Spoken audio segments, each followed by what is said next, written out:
you can try and save the document.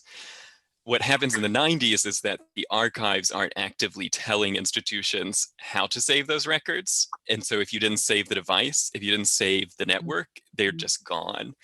At Cranbrook, it's a shift from the archives, Cranbrook Archives, which starts in the 1940s, sorting George Booth's personal papers. And then 1973, when we become the modern Cranbrook educational community, and we became a centralized focus. The problem is that period between sort of when George Booth was the only one that the archives were concerned with to being a modern institution with a sort of corporate record system. Where did those records fall through the cracks? Good question. Thank you. Yes. Kevin, my name is Mike. I don't know if you can hear me or not. I can, yes. Okay. I am in Chelsea, Michigan, and I am located 2 blocks from a Yamasaki building. In his early days, Yamasaki had a good number of school jobs. And in 1958, he designed a campus-like high school for the city of Chelsea. It contains some of the same features that eventually ended up in the World Trade Center building. It's we're quite proud of it, although it's changed very much over the years as the school district has become concerned about energy consumption and so on. The place very much looked like it belonged in Santa Barbara, California, rather than Chelsea, Michigan. There was a lot of glass, and students had to walk between buildings for classes, even in January or December or February. Yeah, Yamasaki, he has that early Detroit period where all of his buildings are sort of left out in the rain. I, unfortunately for time, won't be talking about those, but even here in Bloomfield Hills, the little church, the Unitarian Church at Lone Pine and Woodward is a Yamasaki. So there are plenty of Yamasaki buildings to study and focus on. Before we get started, I just want to make a quick little announcement about how this is going to run for everybody. We are going to go ahead and mute everyone's mics for the presentation. The chat will come directly to me during the presentation. So if you have any questions about technical assistance or you need any help, please feel free to send those into the chat.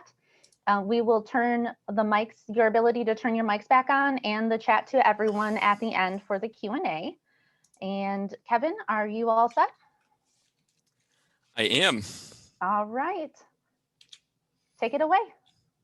Okay, so welcome back to week 2 of our History of American Architecture Cranbrook Visitors Lecture Series. Last week, we talked about Frank Lloyd Wright, Le Corbusier, and Alvar Aalto. This week, we'll be talking about 3 second-generation modernist as well as a third-generation modernist. The talk will go about 75 minutes, and then save your questions. You can type them into the chat at the end. So as we look at where we are in our series, we're in week 2. And so the first week were really icons of architectural history. And this week we are going to look at buildings by Minoru Yamasaki, by Louis Kahn, and by James Wines, one of the founders of Site Architects. And next week we'll get into full-fledged postmodernism. But today we are looking at people who, in this moment in time, sort of 1965 to 1975, are beginning to wonder if modernism had run its course from a radical avant-garde movement originating in Europe towards mainstream applications of modernism in sort of every town across America into a corporate style. And these 3 men were each thinking of these questions of what is modernism and where does it belong in architecture.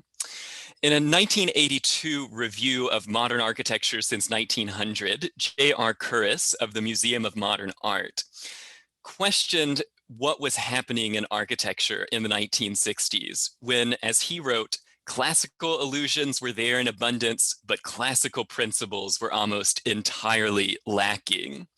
And that he was referencing what he called the camp architecture of Minoru Yamasaki, who is seen here with his little Gothic confection at Overland College.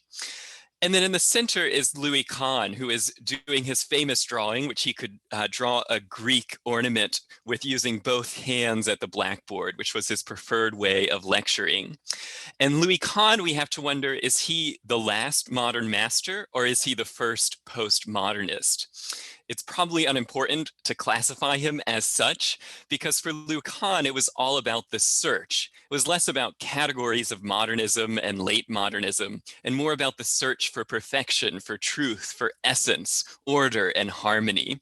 His is a metaphysical rather than a physical architecture. And our last person we'll talk about this week is James Wines, who I think you can see from his picture here, leaning sideways in a telephone booth in New York City, is thinking of architecture in a radically different way. A sculptor who comes into architecture and begins to question all of the principles that had been so dearly held to the modernist. Now, these men visited Cranbrook between 1962 and 1982. I'm going to be focusing on what it was like to be at Cranbrook around 1970. And so in this time period, when we left off our happy utopian art community in the 1930s and 40s, the architecture program was still being led by our founding president and architect Eliel Saarinen, seen here with students in his city planning course. Now, Saarinen would die on July 1st, 1950, but by that point he had already stepped down as president of the Academy. And the Academy in the 1950s closed his beloved Department of Town Planning. The Architecture Department remained, though every 5 to 10 years it has been threatened with closure. He was such an integral part of the Architecture Department, he was really irreplaceable as both an attraction to students, but also as an instructor. A series of temporary architectural instructors led to Robert Snyder, and then to Glen Paulsen, who was from Spooner, Wisconsin, and who had served in the US Army Air Force with Marshall Fredericks, the great Cranbrook sculptor. Fredericks had told him, go and learn from Eliel Saarinen. Paulsen met with Eliel Saarinen before heading off to study architecture at the University of Pennsylvania and the Swedish Academy of Fine Arts. Paulsen then worked with Eero Saarinen, and in 1965 he became head of Cranbrook's architecture department, and in 1966 became president of the Academy. He's seen here with students at an outdoor pavilion for Reynolds Rep, the aluminum company, Kei Morita and Reiko Habe, seen here. And Paulsen's own architecture really reflected this moment in time. The late 60s, this heroic modernism, where buildings became larger, they became more complex.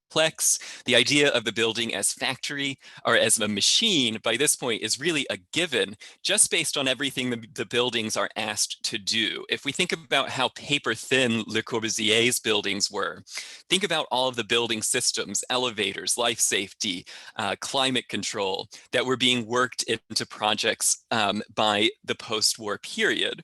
So Glen Paulsen, who is not the subject of today's lecture, but I'll just review quickly some of his greatest hits, including the Shapiro Hall of Pharmacy at Wayne State, where he designs the lecture halls to be a reverse ziggurat, getting larger to the top, or his styrofoam and concrete experimental buildings for the Roper School. At Cranbrook, he builds a small science laboratory for the upper school. In Ann Arbor, he builds the federal building, and it's one of the first modern courthouses to fully separate the jury, the judge, and those on trial, and bring windows into the building. His Ford Life Science Complex at the University of Detroit, and his rather remarkable church, Our Shepherd Lutheran Church on 14 Mile. This sort of heavy-handed architecture is owing quite a bit to Lou Kahn, as we'll see in a moment. Meanwhile, the students are really transforming from the sort of buttoned up, bow-tied students of the 1930s and 40s into the counterculture of the 1960s. So on the left, a project by Glen Howard Small from 1970 for an idealized utopian community. On the top, Julia Schmidt using Cranbrook's brand new Iron Foundry from 1968. And on the top right, experimental exhibition design showing off student work. And at the bottom, the class of 1970 in architecture at Cranbrook. Of course, this is a moment of extraordinary turbulence in the US history, and Cranbrook really wasn't immune to this turbulence. And so Cranbrook, a sort of liberal bastion from day one, is really central to the Oakland County anti-war demonstrations. And you have the sort of genteel country club of art transforming into this more experimental 24/7 artist colony. And where exactly does modern architecture fit into all of this? Well, if we started with modernism and its origins in the 1910s last week, it is disappointing to let you know that modern architecture died in St. Louis, Missouri on July 15th, 1972 at 3:32 p.m. or thereabouts. So said the great late English critic Charles Jenks in his seminal text, The Language of Postmodernism. So what happened on 3:32 July 15th? The destruction of Pruitt-Igoe, a housing complex in St. Louis designed by Minoru Yamasaki. Minoru Yamasaki, our first visitor to Cranbrook, came to campus many times, mostly because he lived here in Bloomfield Hills. I'll talk a bit about his lecture in a moment, but he was really working out here in the suburbs on projects at just an outrageously enormous scale and a huge diversity.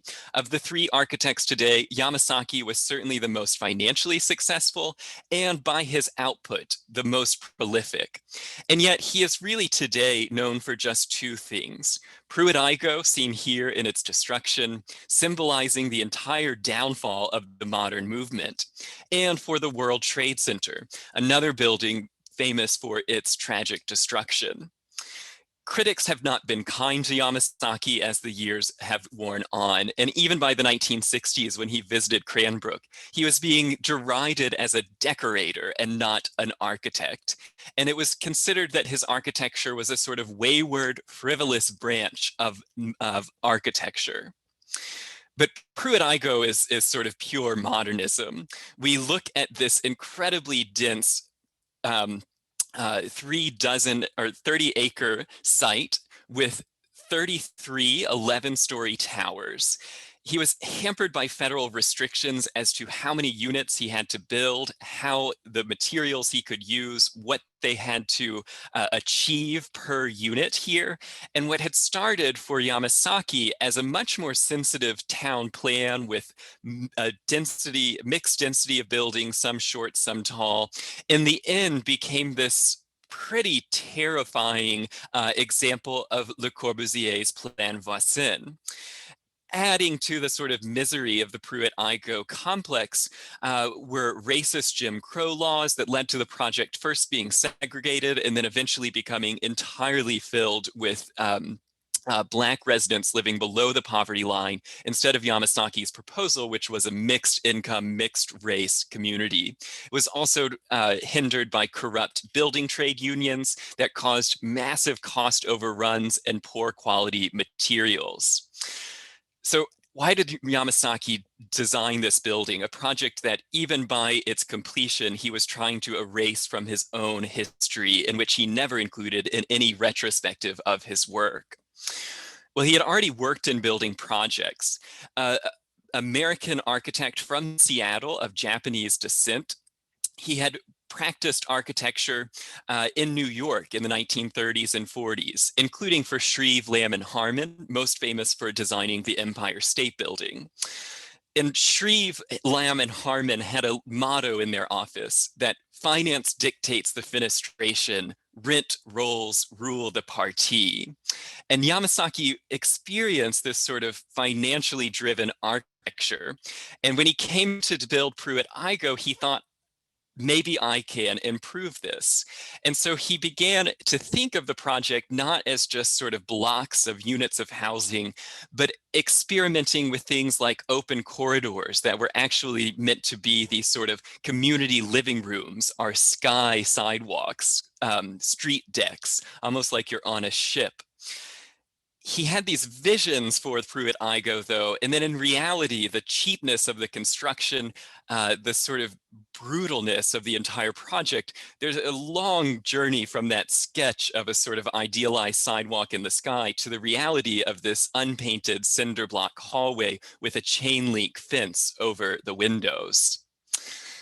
He, as I mentioned, was born in Seattle to Japanese immigrant parents. He studied at the University of Washington in a Beaux-Arts method. After working in New York on projects like the Brooklyn Public Library and on the 1939 World's Fair, he then worked for firms such as Harrison and Abramovitz, Raymond Loewy, and he was recruited in the late 1940s by Smith, Hinchman and Grills, America's oldest architecture firm and Detroit's leading sort of institutional architectural office. And we see Yamasaki here seated at left with a project for a Lansing state capitol complex. And he was really attempting to express Le Corbusier's ideal planning principles. You'll notice that the buildings are raised on pilotis, or columns. It has this sort of asymmetrical layout. The windows are scaled to the human and express the function of the building.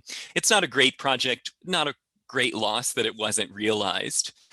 But with Smith, Hinchman, and Grills, he's able to express his experimental nature as a designer.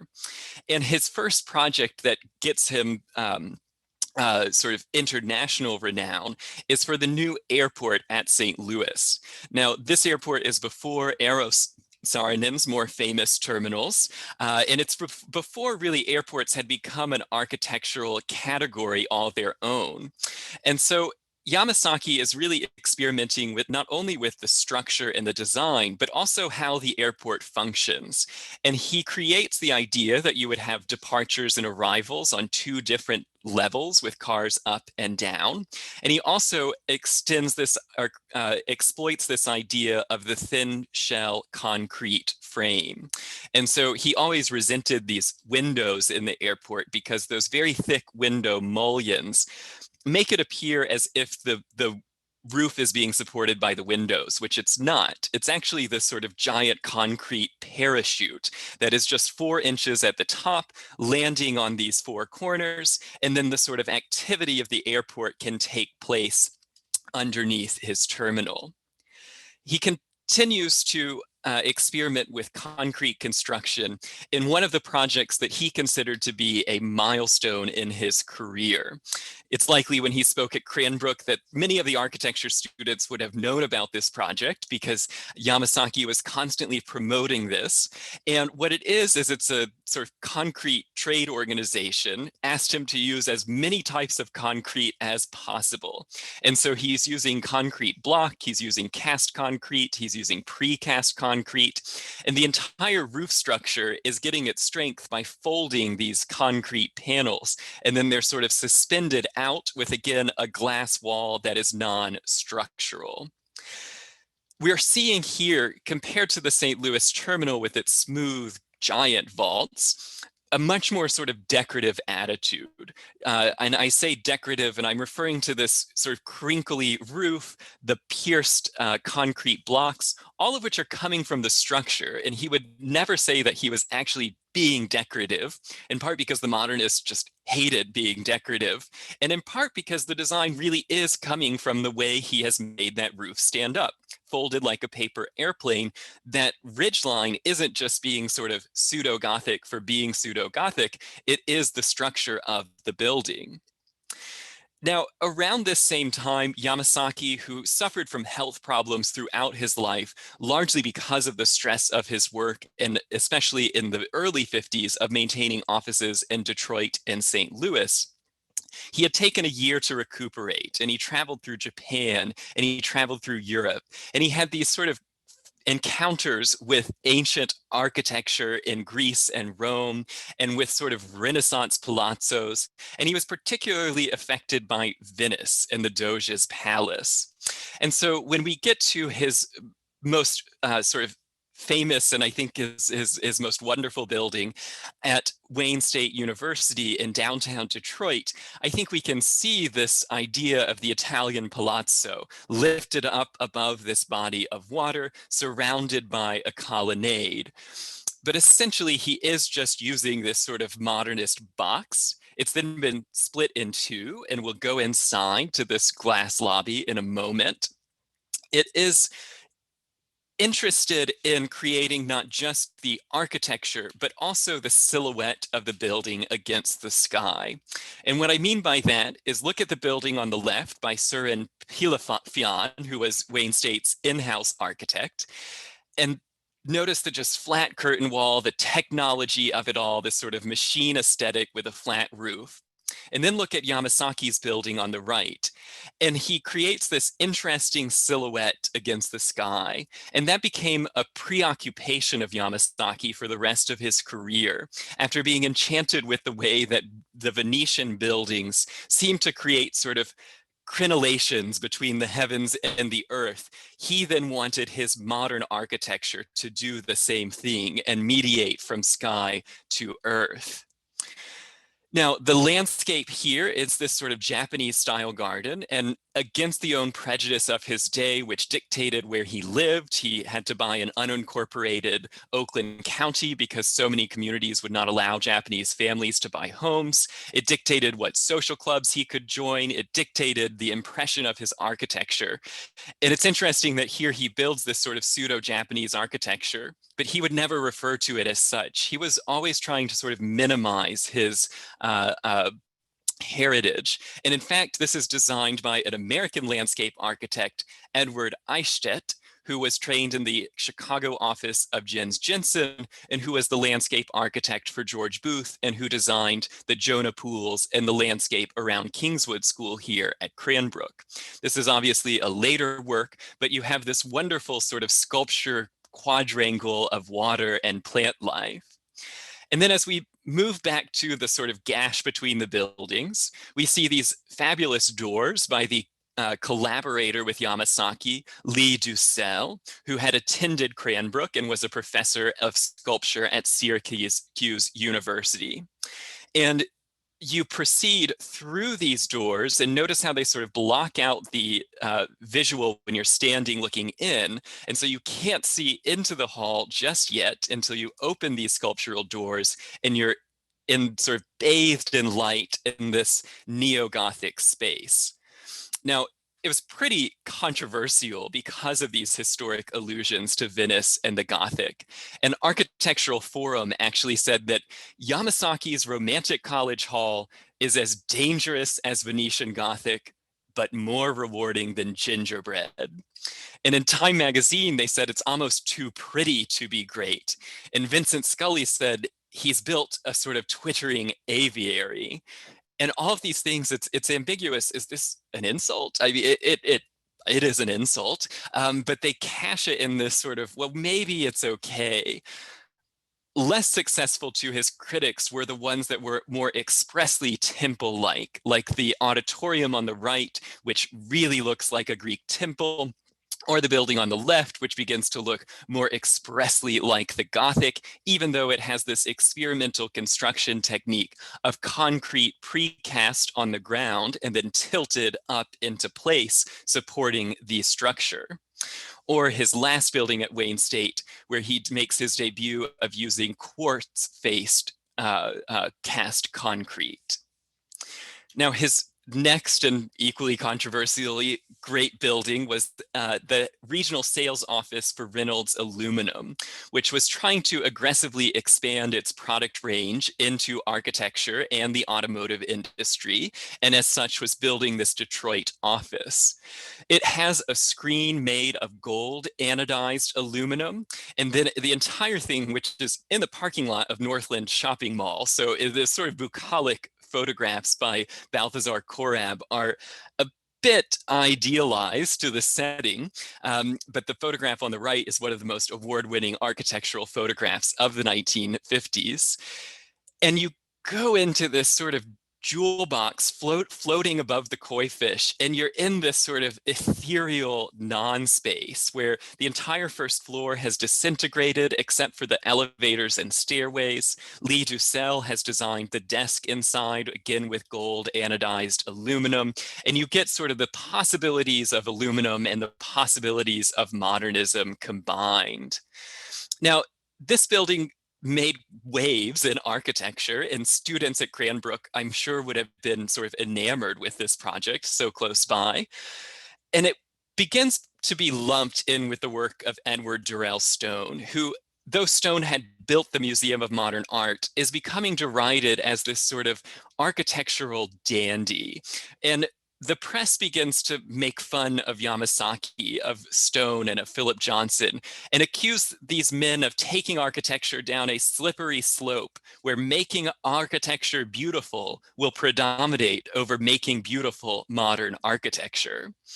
And it's a bit of a curious question as to why bad, and especially from the sort of cozy confines of Cranbrook, where George Booth, our founder, said, "A life without beauty is only half lived." Why was modernism so anti-beauty? Well, I think we have to blame people like Le Corbusier, Walter Gropius, and Mies van der Rohe, and this sort of rugged functionalism that architecture should have a sort of purity of expression.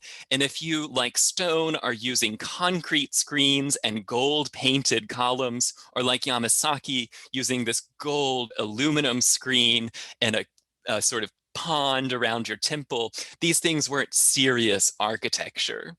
Now, Yamasaki denied these criticisms, and then he leans into it, and he builds here a perfect one-to-one of the Acropolis. So it has the same amount of columns on all sides for this insurance building. Or at Princeton, where he builds the sort of update of the Lincoln Memorial.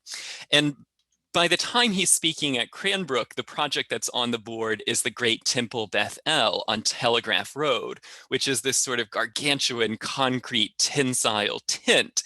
And you see he's left the sort of historiography behind, but by this point, Yamasaki is known as a sort of decorative formalist.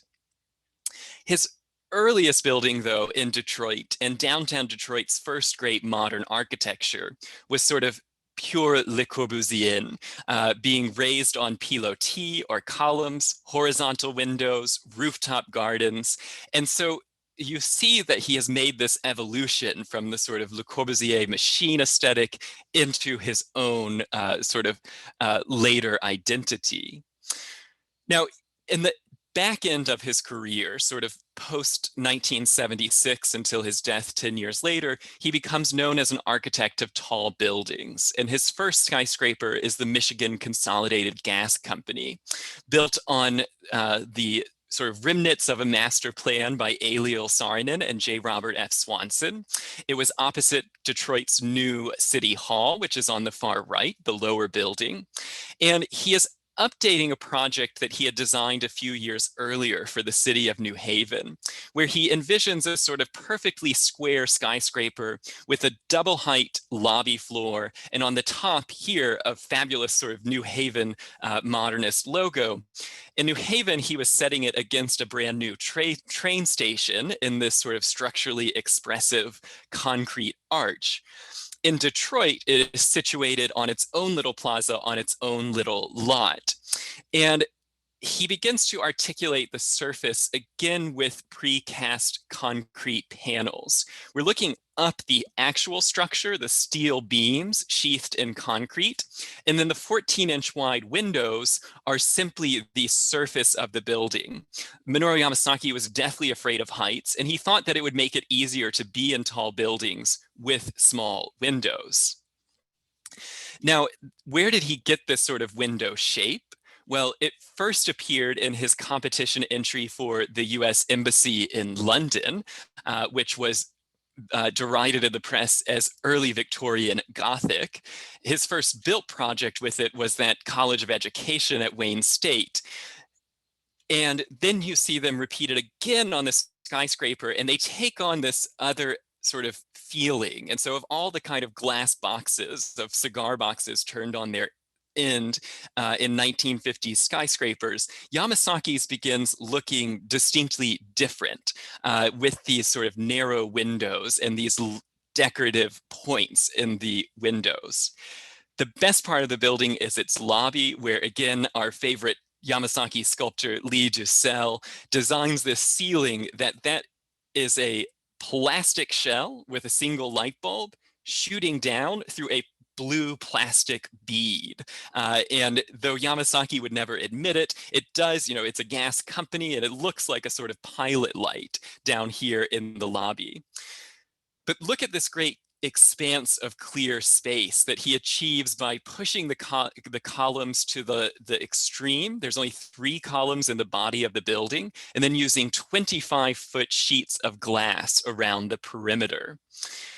He takes the sort of praise of this tower, which it was well received, and he builds what was probably the high point of his popularity in sort of the public's eye, as well as in the popular press, and he builds a little pavilion for the 1961 World's Fair in Seattle. Now, there are 5 exhibition halls. You can see 2 of them here, and they're again made of concrete cast on the ground and then tilted up into place. And you can just make out those Gothic details from Venetian architecture.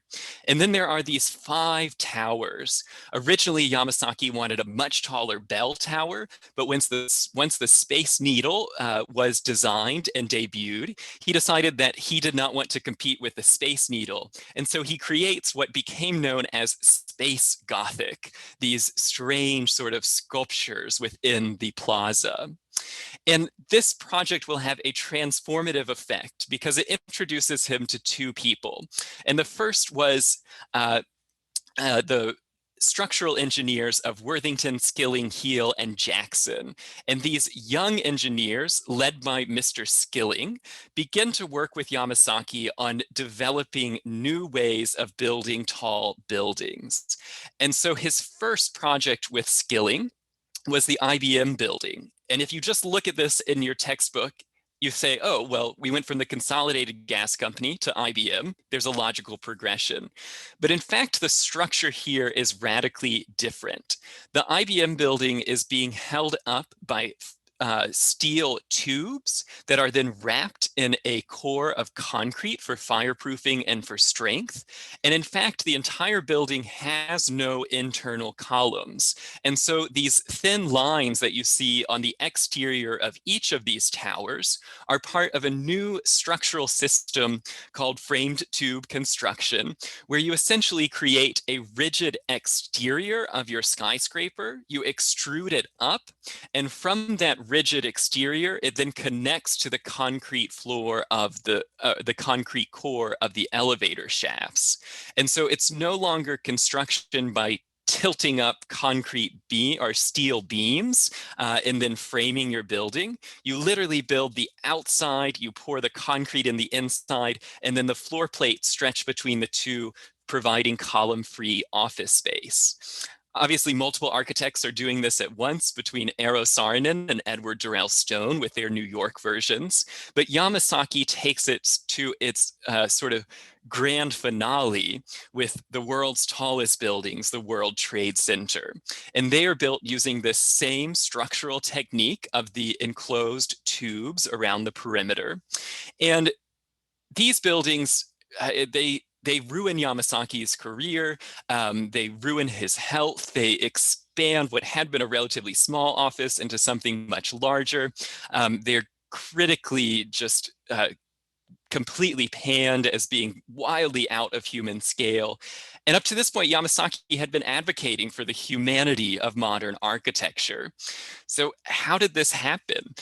In part, he couldn't say no to applying to the competition. And once he was in the competition, the Port Authority really fell in love with him and his design, and particularly the head of the Port Authority, who had been to that Seattle World's Fair and been so impressed with Yamasaki and thought he could take the ideas of the World Fair pavilions, little 2-story buildings, and extend them into a humanist skyscraper. Now, I would love to know what that woman in the fur coat is thinking as she looks at these 7-foot models. But look at Yamasaki. He's so short. He's so dressed up. He has his hat. And he's looking down at these buildings. His facial expression is sort of neutral. And I think back to Le Corbusier and the sort of architect as God inflicting on the city these towers. And Yamasaki is sort of doing it, but a bit more hesitancy with his infliction. But there's nothing hesitant about these twin towers, which come shooting out of the bedrock of Manhattan, 110 stories in the air. And Yamasaki would have been looking at sort of other famous twin buildings, though he goes through some 60 schemes to arrive at this exact proportion and layout in order to get 10 million square feet of office space. But he's looking at twin buildings like the Lakeshore Drive apartments by Mies van der Rohe, or the recently completed Secretariat in Brasilia. And he is thinking of these twin towers as being sort of strong sculptural elements because they are twinned. And so he's not just building the world's tallest building, but he's redefining the entire understanding of the edge of Manhattan. And in his thinking, they were more human because they were twinned construction. They somehow become more related to the buildings around them because there are two. It's interesting idea. I'm not sure I buy it, but he does make that argument. Here we see the exterior being added on, these aluminum frames that come up past the steel column. So you raise the side of the building first, and then you wrap it in the aluminum frames. And here you see the truss connecting that exterior wall to the interior shaft. And it really is the same construction technique of the College of Education at Wayne State. So he's developed it to its 110-foot extreme. And then at the ground, his column to column ratio is actually so thin, just 40 inches, he can't get doors into the buildings. And so these Gothic tritons, which were so derided for being historicist, actually had a very structural logic, which was, how do you get a door in between these columns? And so those are holding the weight of the building down. Now, in his lecture at Cranbrook, I have no record of his visit. I have no photo of him here, but I do know from one of you that he lectured here around 1968 at the Cranbrook Institute of Science. And Linda told me that Yamasaki came in and he was talking about the World Trade Center, and he was specifically emphasizing the depth that he had to go to 100 feet down in order to build the towers. And you see him here with a model showing that 100-foot deep hole. And those are the New York City subways that are being carried through the foundation of the building. A lecture from Yamasaki at this time would have influenced, or would have sort of emphasized his goal of achieving serenity, surprise, and delight in architecture. And yet, when you look at the building he was putting up, it is hard to see that serenity and delight in this great sort of empty place of the plaza between the towers with these plop art sculptures down below. So we go from this rather desolate plaza that was never a truly successful architectural space into probably the greatest plaza ever constructed, Louis Kahn's Salk Institute of 1966. And Louis Kahn is really outside of the mainstream of international modernism, in part because he embraces history to inform his design process. And yet you cannot quite see the history in the way that Yamasaki was derided as being a building decorator. Kahn takes history and he strives for much sort of more abstract and more spiritual elements of history. Now, if Yamasaki visited Cranbrook multiple times, including for conversations with students at the house, it was a similar story for Lou Kahn. He visited Cranbrook at least 3 times that I could identify, none of which do I have a record of what he said, though on one occasion he sat with students here in Saarinen House and chatted with them about architecture. That was his preferred way of teaching and of lecturing. And if we look at his sort of body of lectures, he constantly is evolving similar ideas, and he even recycles lecture titles. And the idea that was most on his mind when he was speaking at Cranbrook in 1968 was the idea of silence and light. And for Kahn, silence was the innate human desire to create. It was what he saw when he looked at the pyramids and he thought, how did they get there? And then they must have had to get there. They have to exist. And that to him was silence, was this sort of palpable desire to create. And then light was his manipulation of sun, and his philosophy that architecture only existed as something within the sun. And so his buildings control how the sun hits them, and that is sort of his overriding concern.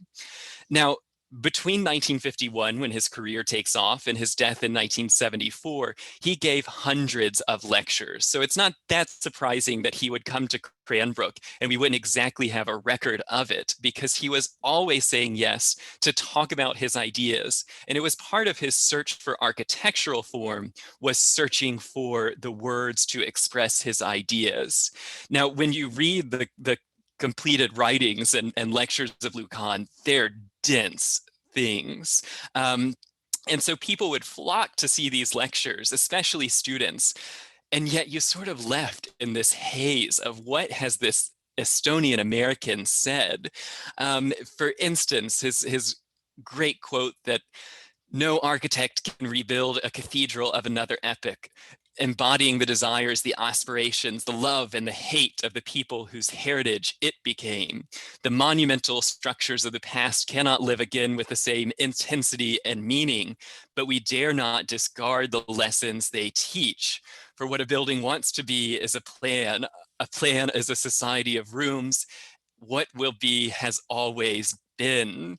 And he sort of just keeps going in these philosophy of architecture ideas. Now, his first early project was the project that launches his career is the Yale University Art Gallery. And it's an extension to a 1928 building seen on the right by Egerton Swartout. And it's his, though he's built 30 projects by this point, he's sort of just known for being a eclectic lecturer in architecture. And he started teaching at Yale in 1947, and he creates his sort of anti-hero masterpiece where he's using the sort of clear span of space that Le Corbusier and Mies van der Rohe would have admired. But the way he's actually achieving it is with this very elaborate roof system with these tetrahedrons designed with his business associate and lover, Anne Ting, and it sort of takes the complexity of Buckminster Fuller's geometries, combines them into this flat slab construction. They're cast into these pyramids, and then you can see from the outside, the building has this glass curtain wall, and you can look in and you see how the entire thing is supported on these strange tetrahedrons. And then to move between levels of the art gallery, you move through this circular stairway that penetrates the roof of the building. And what do we have in the center but this great non-structural concrete triangle, which evokes the sort of memory of Kahn's trip to Egypt, where he had seen the pyramid and he thought that is pure architecture. And so these pastels of Kahn on the left, where he's emphasizing the shadow and the drama of the pyramid, he sort of recreates that memory in the stairway in this sort of primitive form where one sees it in shadow and one projects onto it your own sort of association. Now, shortly after that, he becomes known for these projects that take forever to build and that are sort of these pets that he can't give up, and he'll keep designing even as construction begins. And for the Richards Laboratory, he's thinking about the clear division between the evacuation of noxious gases, which are in the towers along the edge, to then the laboratories at the center. And he uses precast construction, just like Yamasaki did. And you see here the floor plates being lifted into place. And then you see here in this construction image, these are your laboratories, and you'll notice the towers are not even there yet. And this is really expressing Kahn's developing idea of servant and served spaces, where then the servant spaces are added on to the served space of the laboratory. And you have these great sort of floating laboratories over this floating entrance, and you could look from one to the other and you sort of experience the work of the university within this one building. Now, Kahn, when he would lecture, and likely when he lectured here at Cranbrook, he only talked about himself. And so I am following in that same tradition. And we'll just sort of look at Kahn's magnum opus, which is what made students so thrilled to come and find Kahn and hear from him. And that was the Salk Institute for Biological Studies, developed between 1959 and its opening in 1966. For Jonas Salk, the inventor of the polio vaccine. This is what the March of Dimes built. So it's built with the dimes of the polio, anti-polio campaign. And when Salk asked Louis Kahn to design these buildings after seeing the Richards Laboratory, he says, I want to have 100,000 square feet of space. I want the most modern laboratories possible, and I want to be able to invite Picasso into my laboratories to paint. And so you have this site given by the city of San Diego overlooking the Pacific Ocean, where a single stream of water inspired by Luis Barragan, the great Mexican architect, is leading to this horizon line. And you have, I think, America's great modern cathedral, a cathedral to science and to medicine and to health. And it is this great sort of outdoor room. And as you turn, you can actually see what is behind the fins, which are the laboratories for the scientist, held in place on these sort of concrete frames that begin to disintegrate as you walk past them. They're so solid from the front, and then they become almost invisible from as you walk through the plaza. And then the offices, you'll notice, are only on the 4th and the 2nd floor, lining up with the laboratory space, which are only on the 2nd and 4th floor, with mechanical space in between. And then when you look from the opposite end, you notice how every scientist is given a view of the Pacific Ocean. And so the inside of these buildings really are just so beautifully warm and complex, and the teak wood to the natural light to the way you control the sunlight through these rolling shutters, and then the sort of Pyrenean ruin-like quality that is connecting the distinct parts of the building. And so you begin to sort of climb this structure, and you discover it as you move through the space, and you discover all of the different shadows throughout the building. And here it shows the way that the laboratories are in the all glass space, and then the mechanical space. Kahn thought scientific labs will change, and I want to build a full story so that all the equipment can be moved in and out without having to sort of reach into the ceiling and sort of dating the building. It's how the Salk Institute continues to use the project today.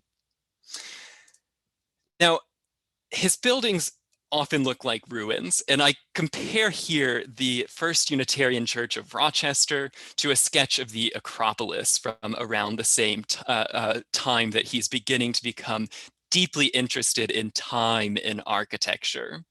And the interior of this church brings light in this abstract way. You have these concrete walls with no windows. There's the classrooms are around the perimeter, and you think, where is he getting this? Where is he sort of getting this idea that a building should not have any visible window, that it should have thickness, that it should have this idea that it is in itself timeless? And he would say, I want my buildings to look like they were built 100 years ago or 100 years in the future. And he's in touch with this line of thinking that goes back to people like John Soane, where John Soane builds the Bank of England and then commissions Joseph Gandy to paint his brand new building as a ruin. And Luke Kahn said that as time passes, when it is a ruin, the spirit of making comes back. It welcomes the foliage that entwines and conceals. Everyone who passes can hear the story it wants to tell about its making. It is no longer in servitude, its spirit is back.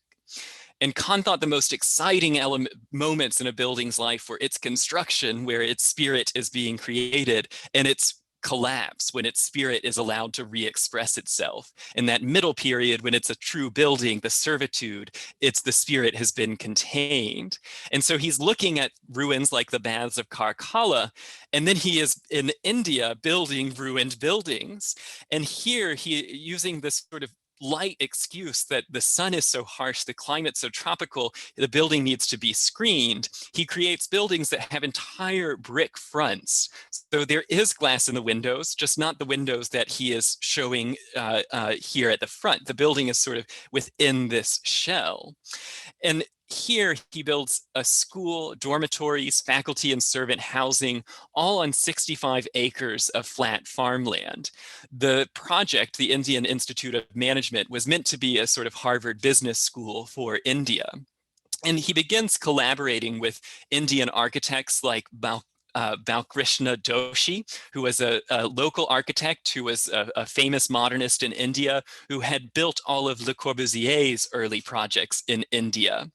And Le Corbusier had declined this commission, and Lou Kahn receives it sort of from Le Corbusier, and he builds this expressive Roman brickwork.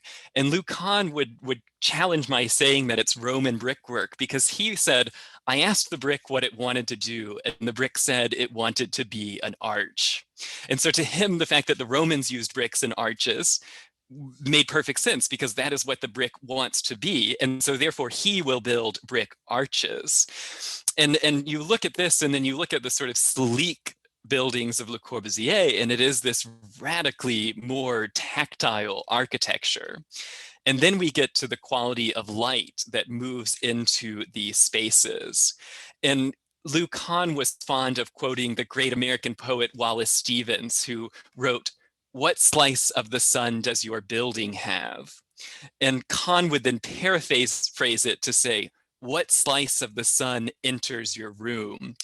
And he questions, what range of mood does the light offer, from morning to night, from day to day, from season to season, and all through the years.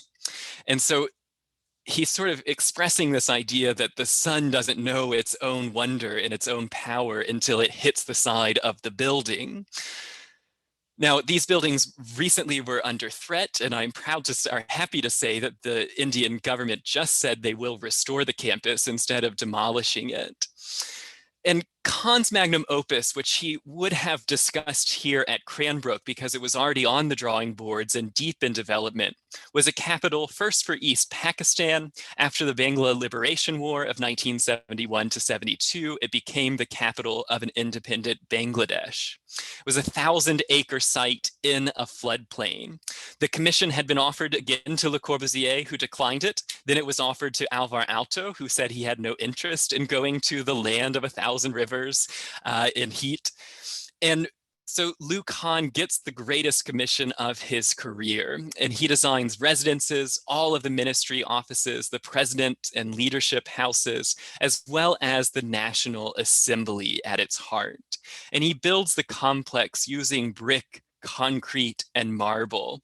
And it's a very sort of simple construction techniques to very high dramatic effect. And we see the way that the assembly hall is sort of floating in this artificial landscape. All of the smaller outbuildings are ringing the main assembly hall. And when we look at the plan of the building, you'll notice part of it is kinked. And that's the mosque, which is turned to Mecca. And you have all of this sort of service buildings around the outside, all the offices and chambers. And then in the heart of the building is the serving the people of Bangladesh, and the sort of purpose of the building. And he's thinking back to his favorite building, the Parthenon, in the way that it's one great open space in the center, and then a ring of sort of niches and alcoves around the outside. And that idea that you will discover things sort of accreting onto the main event. Now, when you step into this building, which was built using very few power tools, even nothing as advanced as even an electric cement mixer, using all bamboo scaffolding and the labor of the people of Bangladesh. They are incredibly proud of their great edifice. You enter into this sort of equally abstract space, the outside with its primal shapes cut in, then lead into this great hall surrounding the central chamber. And as you climb the stairs, you get these views back and forth. And then you can sort of look back down from where you came, and you again have this Piranesian idea of becoming lost within the sort of ruin of the architecture.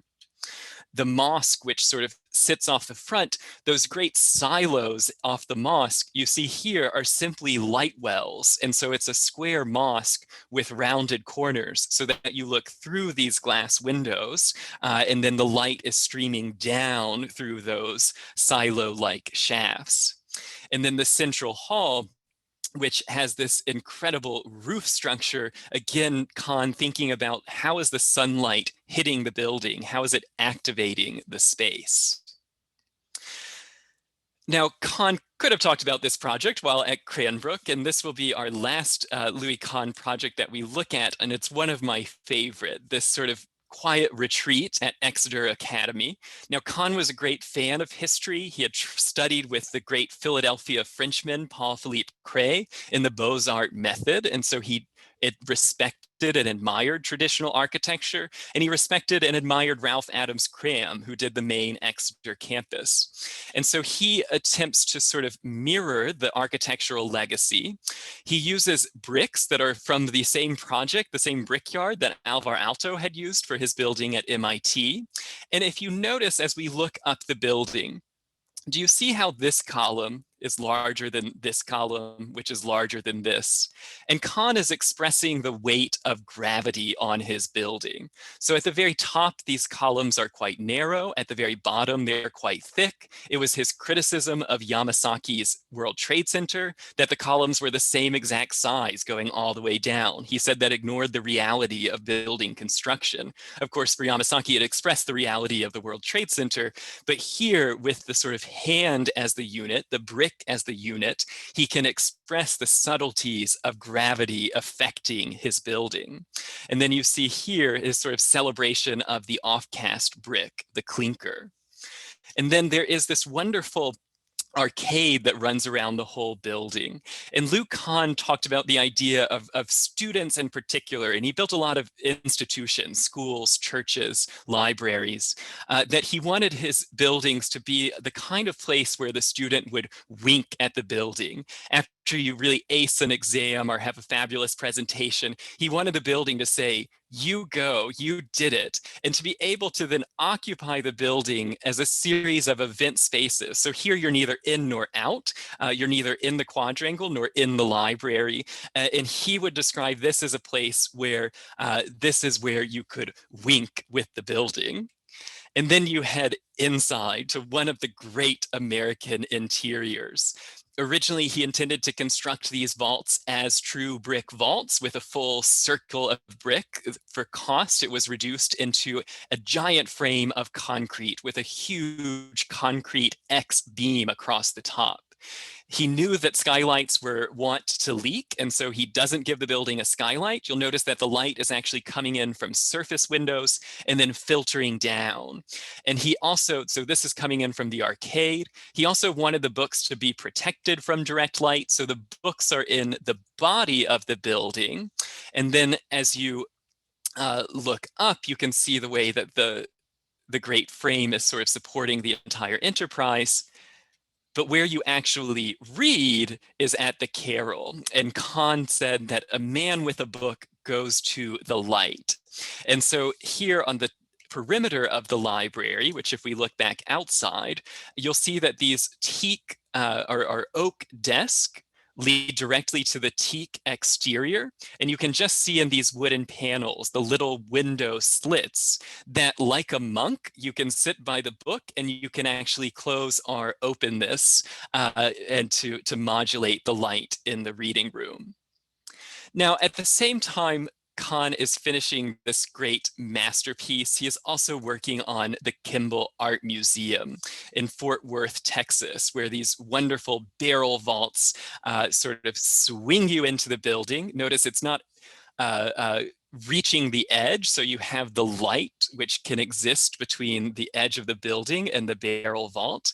And then when you step inside, it transitions from a barrel vault into simply a cantilevered concrete beam. So there is no top of the vault here. Instead, you have daylight coming through the ridge of the hyperboloid vault, and then it's diffused through these reflectors. And this museum, it was described by the Kimballs when they finally saw it, that they never had seen their paintings until they saw them in this light, because of this diffuse sort of celebration of the sun that brought out all of these new colors in their paintings.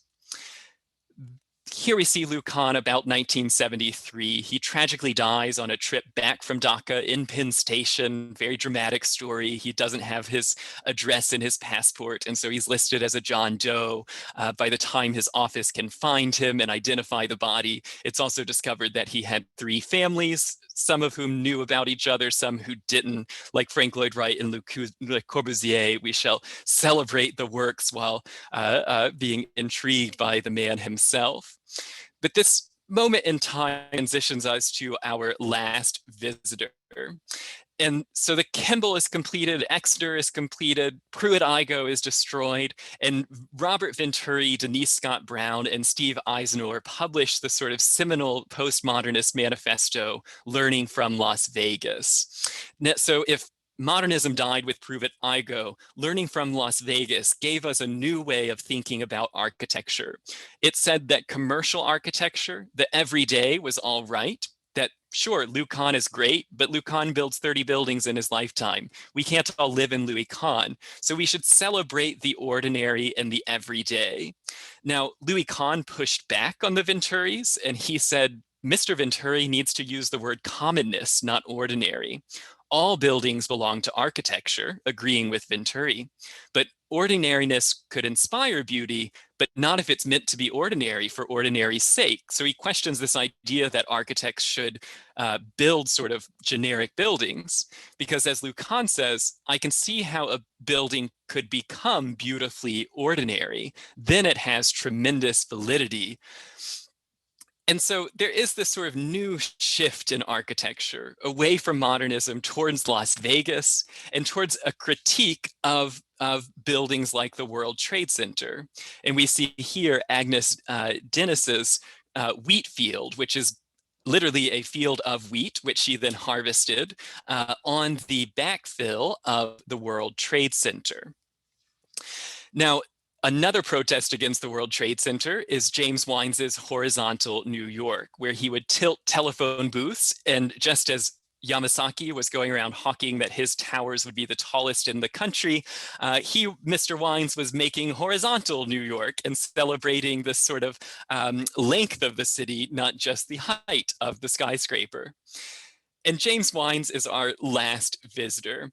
Seen here, the flash announcement of his impending arrival on April 30th, 1974. James Wines was speaking at Cranbrook not just as an architect, but as a sculptor and the founder of SITE, which stood originally for Sculpture in the Environment. James Wines had studied sculpture. He had practiced in Rome. He was teaching sculpture at New York University when he began to work on this idea that sculpture and architecture should be recombined. SITE, his office, began with collaborators like Alison Skye in 1970, when out of a studio on Green Street in Soho, NYU students, friends dissatisfied with the state of the visual arts, and other sort of radical artists and architects began to think and discuss what was the future of public art and architecture. And for Wines, he wanted to look back at the great cathedrals, which he saw as being the last time where artists and architects collaborated for things of beauty. As he said, the Gothic churches of the high Gothic have brought us the closest to a mass response that architecture has ever created, where everyone, the villagers, the craftsmen, the ministers, they all get the building, and it is symbolic and it is communicative. And he talked about the Piazza Navona, where sculpture, architecture, and public life come together as being the sort of antithesis and the correct way of having a city to places like Yamasaki's vacuous court with two sort of plopped sculptures and no real purpose, just empty space. So Wines's earliest architectural designs include things where instead of sort of judging this apartment complex, which had already been built by another architect, instead of making a value judgment on it, he instead attempts to release the tension from the static wall, and where he attempts to connect the nature of the site to the burden of the brick's very existence. And so the idea that the heaviness of the brick, which Kahn celebrated with arches, has now sort of caused it to melt into the sidewalk. And Wines looks at the sort of everyday architecture, the commercial strip, and he says, why aren't architects thinking about this? Why have architects abandoned the sort of daily life of most Americans? And we drive around a world that looks like this. And sure, falling water and Chartres are all wonderful examples of architecture, but shouldn't the architect be involved in this landscape? It was a similar argument to what Venturi and Denise Scott Brown had argued in Learning from Las Vegas, to a different response. Because again, Wines was a sculptor before he was an architect. So he comes up with the solutions that you might expect from a Renaissance sculptor challenged with expanding a big box store, where he simply begins to peel away the brick. Designed by one of the members of the site team, Cynthia Eardley, here we see this curling brickwork held together by Sarabond adhesive mortar. And it stops you in its track. You sort of see it from the car and you think, have I seen what I just saw? It is the sort of perfect integration of art, of sculpture, and architecture. Again, there's sort of the lack of a value judgment that why can't a catalog, a furniture showroom that's selling sort of imported trinkets, why can't it have architecture?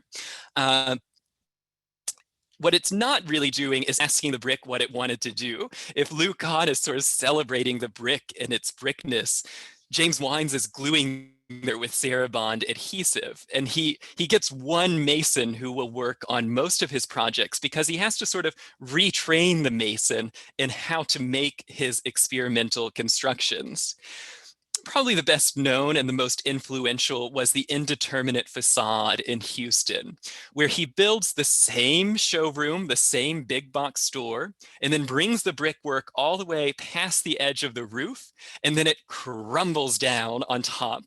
And it is reflecting the sort of precariousness of consumer culture. It's also sculpture as an extension of architecture and sculpture as a commentary on architecture. It's not a sort of crafted object adjacent to architecture like Yamasaki's plopped art. Instead, it is intrinsic to the nature of the architecture. And we see here how it turns the corner and it begins to fall apart. And then when we see it in the sort of context of the neighborhood, it has this strange sort of mirage quality where, again, you identify it as a big box store, but something else is happening, and he's making you think in a place you probably don't expect it, this sort of zero zoning wasteland of Houston. In Dallas, next to a highway, he proposes simply running the entire parking lot up and over the store. And then my favorite of the best product showrooms in Sacramento, where he again builds the sort of generic block, but then to actually enter the store every day, you don't have balloons every day, but every day you have the sort of drama of moving a 45-ton wedge on rails 40 feet out to open the showroom.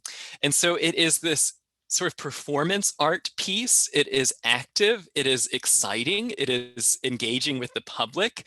And once it's sort of floating out there, it becomes a sculptural monument. And so if you just go to the store and it's already opened for the day, you find this strange sort of corner of the building acting as a sculpture, and then it sort of reintegrates every evening when the motor pulls back and locks the store for the night.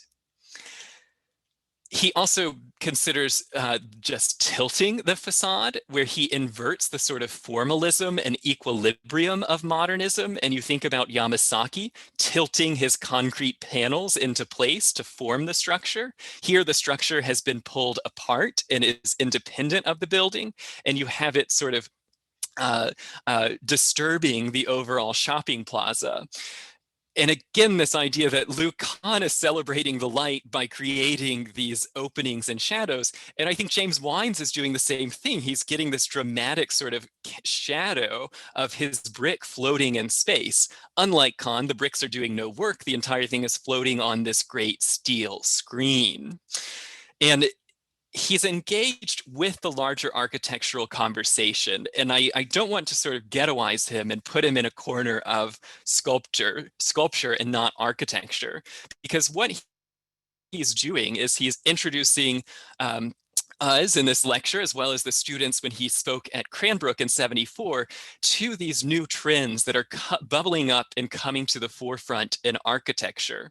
So architects like Charles Moore, based in New Haven and California, who are beginning to think of screens as a way of layering and adding depth to space, where if you don't have the budget or the time for a Kahn, and you want something more than the sort of neo-Gothic of Yamasaki, well, then how can you use stucco and balloon frame timber construction and the sort of funky layout of buildings that sort of look like motels, but also sort of look like Italian villages?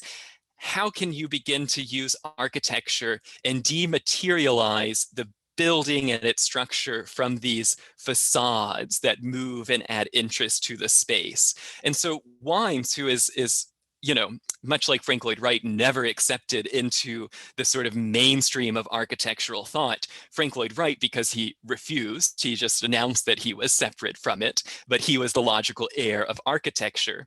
James Wines is doing a similar thing. He's building similar buildings to other architects, but then he is declaring, I am the only true architect who is tying sculpture back to architecture.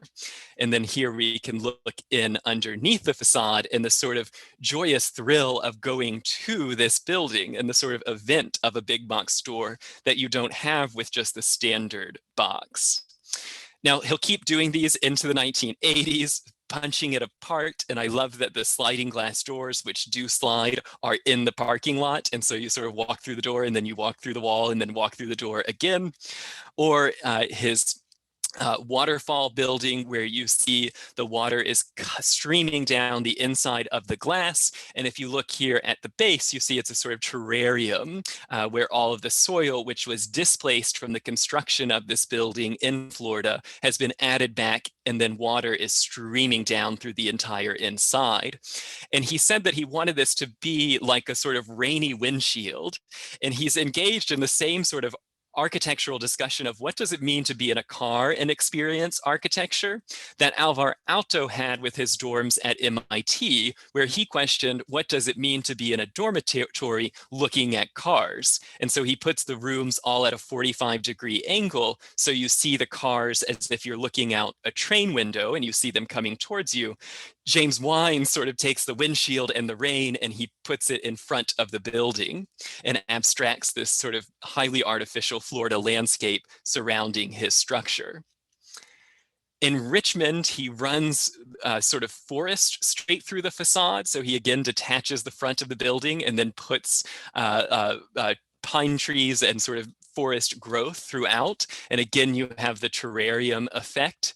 And then his last and most complex best store was in Milwaukee, where working with a incredibly talented mold maker and sculptor, he casts objects on sale in the store and places them halfway outside the building. And so you'll see that bicycle on the far right. You see the front of the bicycle is in the store, the back of the bicycle is outside of the store, and then the products sort of run straight through the windows. Sadly, all of these have been lost. Mr. Wines told me he wasn't quite sure that that was a sad thing. There are these sort of moments in time, but I think from a sort of history of American architecture, it reflects the value we put in the sort of commercial strip that none of these buildings have been able to survive. This was actually still here just about 5 years ago, but has since been demolished. Now I have just a couple of more projects of Wines, including the ghost parking lot, which was sort of his idea that if you come to a parking lot, you will expect to see cars. What you won't expect is to see the cars in the parking lot. And so it's this sort of changing of expectations where everything here is right, it's just the order is wrong. And again, he thinks of it as architecture, so he designs his plan and his section, and then he takes the cars, he removes the interiors, he fills them with concrete, and then he coats them with a thin layer of tar. They then become these sort of active sculpture architectural installations where you can actually identify the types of cars that are there, you can occupy them, you can skateboard on them. And unfortunately, these were removed in 2003.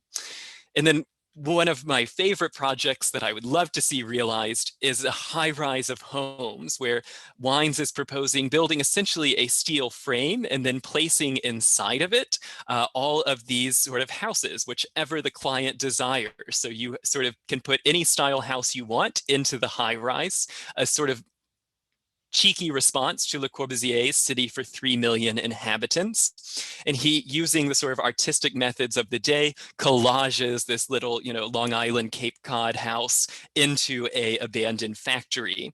And it is the sort of Albert Kahn coming forward into the 1970s, 1980s, where you would have this pure frame, and instead of building the assembly line through the frame, you can put the little houses in.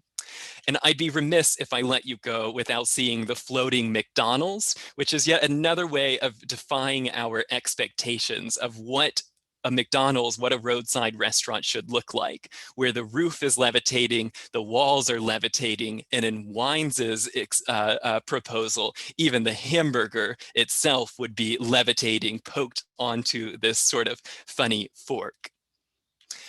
Now, these are three architects that you think, maybe the first two are related, but certainly not Mr. Wines. Yet, in fact, Louis Kahn and James Wines were great friends. They even traveled on a lecture tour together in California. And when I asked Wines about this, he said, anyone who is doing something so radically different from you, you can admire and respect. And so they both had a very strong mutual admiration for what the other were doing. They both were extraordinarily non-threatening to each other in their practice.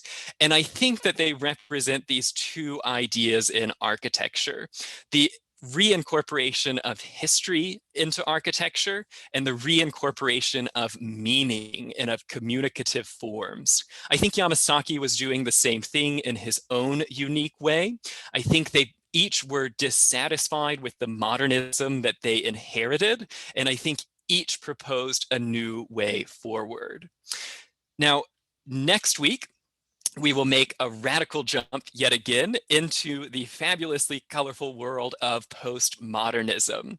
And James Wines probably could have been classified with Mr. Haydock, Tigerman, and Rossi, but I do think that he was doing something a little bit different, and he will collaborate with some of these same architects. So expect to see more of Wines's work next week, and expect to see the sort of institutional, the academic rejection of modernism at a wholesale scale, and the transformation of architecture into a sort of public commodity and fashionable design. Thanks so much for joining us. for another History of American Architecture lecture series. If you have questions, you can type them into Alyssa and she will read them to me, or you can unmute yourself and ask the question directly.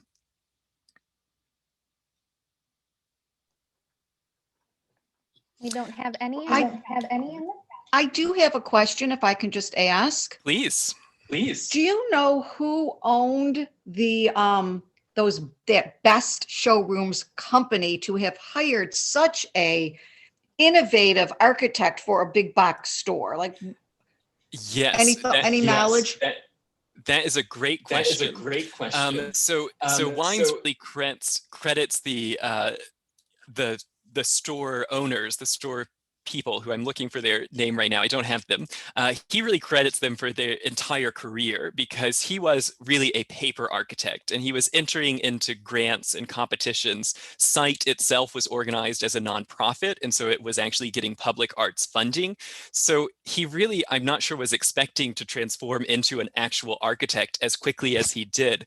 But it was a couple in Virginia who had an important collection of 1960s art, of contemporary sort of Soho abstract expressionists leading into pop art.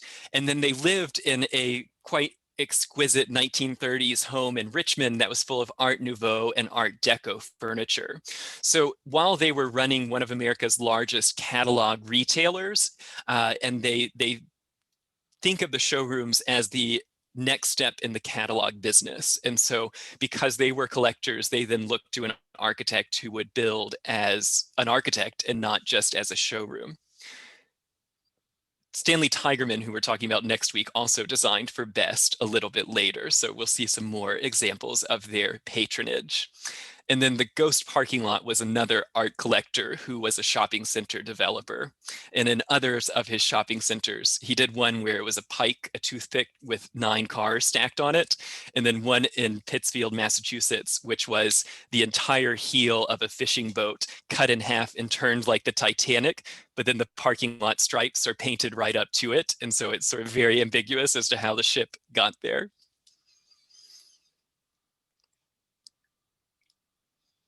Any other questions? Yes. Has anything survived? Any of the best stores survived that he designed?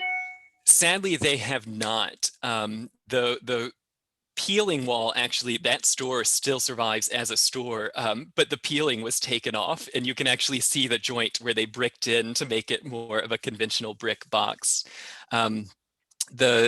The Houston store survived until about 2010, and Rice University did some work to try and preserve it. It is one of the most published buildings in architectural history, but the owner was uninterested, and so it's a target now. It's quite sad.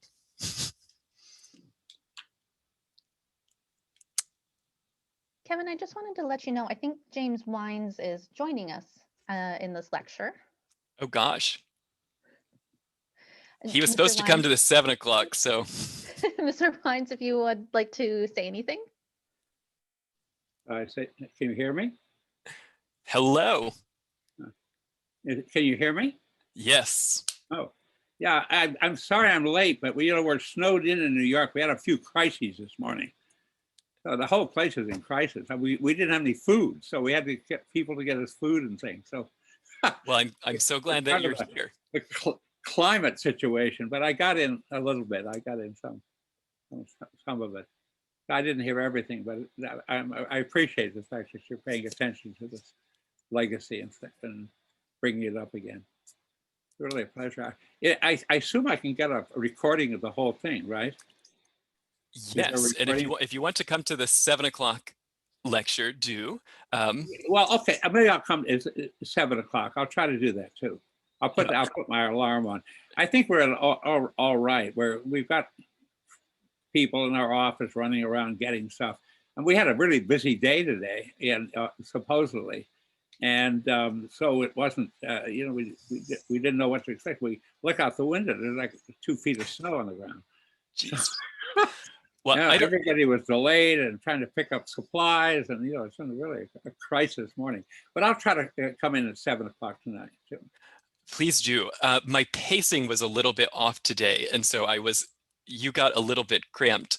If you would like to tell our audience anything about your experience traveling with Louis Kahn, I think that might be of interest to them.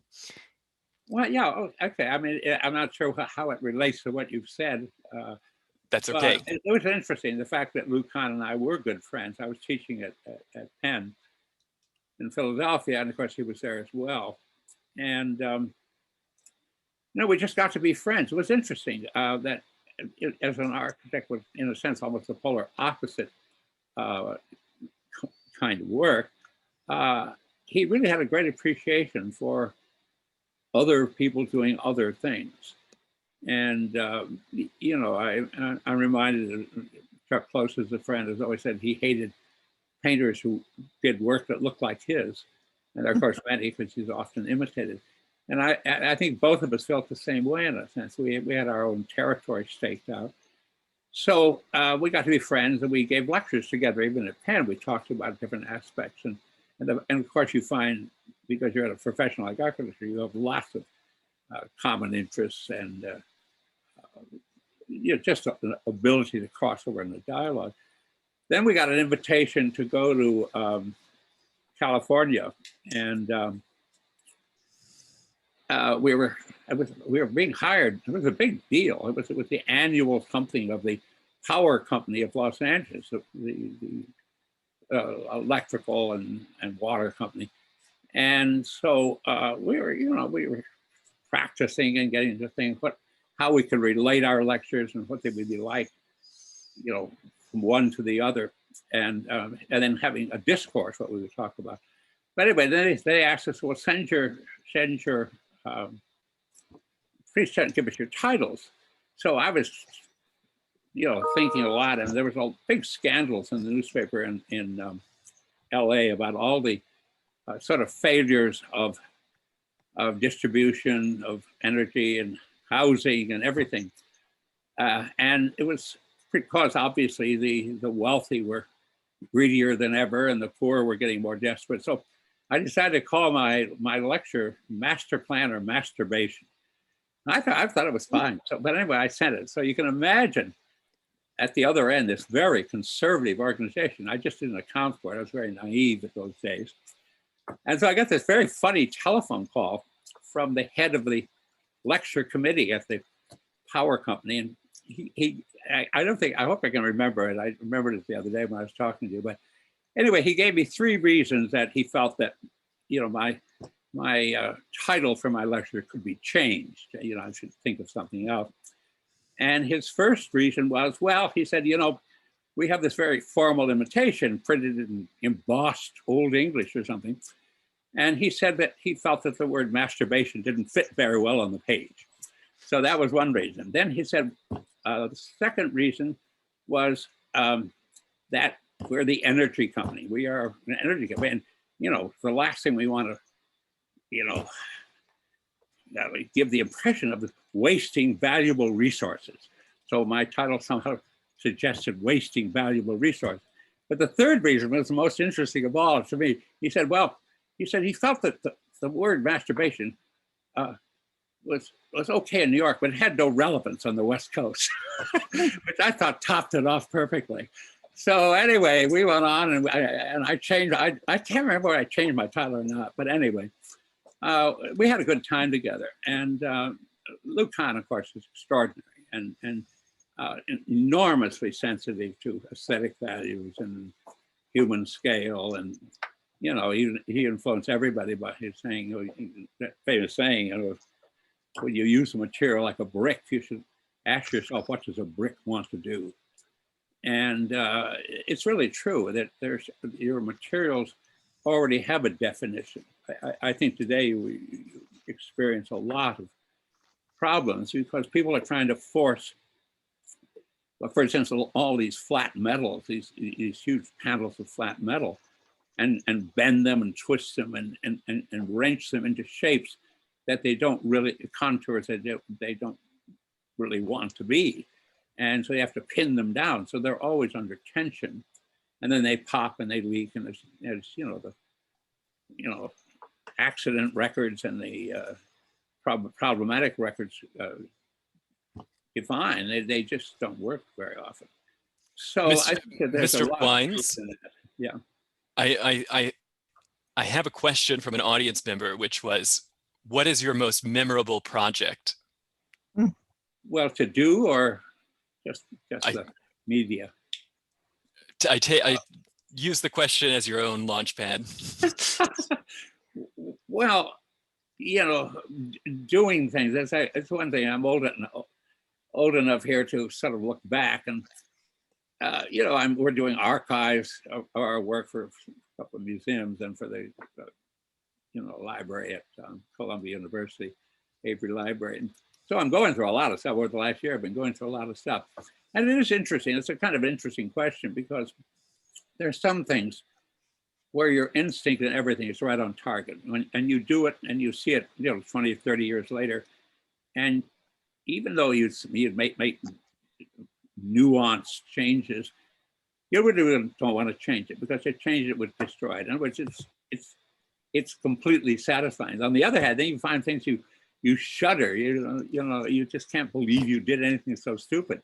So so it's a hard question to answer. I mean, some things are, you know, are really, really satisfying. And other, I think that we like the Ghost parking lot, the actual process, because it had a real narrative story. I've always liked anything that involves the public, involves public interaction, or what I call trigger elements in the design. I mean, it prompts people to think about something. I've always said all my life that the nicest compliments I've received is somebody would come up and say, well, I never thought about a building before. And that's exactly the whole point. You know, I'm a great fan of Duchamp, and Duchamp was about mental over visual, in a sense. It's what it made you think about. And I felt that that's really kind of what I've always tried to do. Not only involve people, but to involve people in asking questions. The questions are always more interesting than the answers. So they ask questions. Why did you do this? What does this mean? So any of our projects, I'm in the Houston building, of course, because it became so famous. That was fun doing. The bricklayer after that retired, and he said, they asked him, why did you retire? He said, because I couldn't go back to the old way. He had so much fun doing it. It was so enjoyable, and it just changed his life. It really did. He was throwing bricks right and left, and you know, a completely different attitude toward brick. So I would say it's a general answer to it. It makes it a long answer to a short question, but I would say anything that after a long time you look back and you sort of congratulate yourself. That isn't cringeworthy, you know, like a lot of things one does. Yeah. But in a way, it's good because, you know, I would tell students, that's the reason I draw by hand all the time and before the computer comes into play, is because I can do this sort of searching process. And so I have many pages filled with drawings, that some were satisfactory and some were, as I say, cringeworthy. But I have a friend who's a Michelangelo scholar, and he's writing a book on Michelangelo now. And I think it was a Laurentian library. He's got access to all the Michelangelo drawings for the Laurentian library. And he was just astounded how many trial and error efforts that Michelangelo made before he made final decisions. And so he always tells his students, and I do too, if Michelangelo had to do trial and error, you can do trial and error. Yeah. And it's really true. I mean, this idea of just plunking yourself down in front of a computer where the programmer is breathing down your neck and telling you what to do, and then pop up a bunch of grids on a computer screen is really not defining your imagination. It's not relaxed, and it's not also opening up to all possibilities. So Well, I think scribbling a lot is very, very effective. Yeah, I think that is a great place for us to leave off. This was an unexpected treat. I was expecting you at 7 p.m., but for all of the 70 people who are still watching, I am sure everyone is delighted that you were here. Yeah, I'll come back tonight and listen to this program. Okay. I'm sorry, but you know, our weather in New York is saying they're expecting 34 inches of snow. I mean, I don't know what we're going to do. Yeah. I don't think I think that's the deepest ever. Oh, So anyway, all right. Anyway, thank you so much. I'm sorry. thank you. I could join Thank you. Okay. And thank you everyone for joining. And as I mentioned, the timing was off. So tonight, Mr. Wines will have a few extra treats because that was really unexpected. Okay. Thanks so much, everyone. And next week, we'll be back right here at 11 a.m. for John Haydock, Stanley Tigerman, and Aldo Rossi. As always, if you have questions, send them in an email to me or to center@cranbrook.edu. And if you need the link or if you want to come back at 7 o'clock, it is the same link. So goodbye, everyone. See you next Monday. Thank you. Thank you.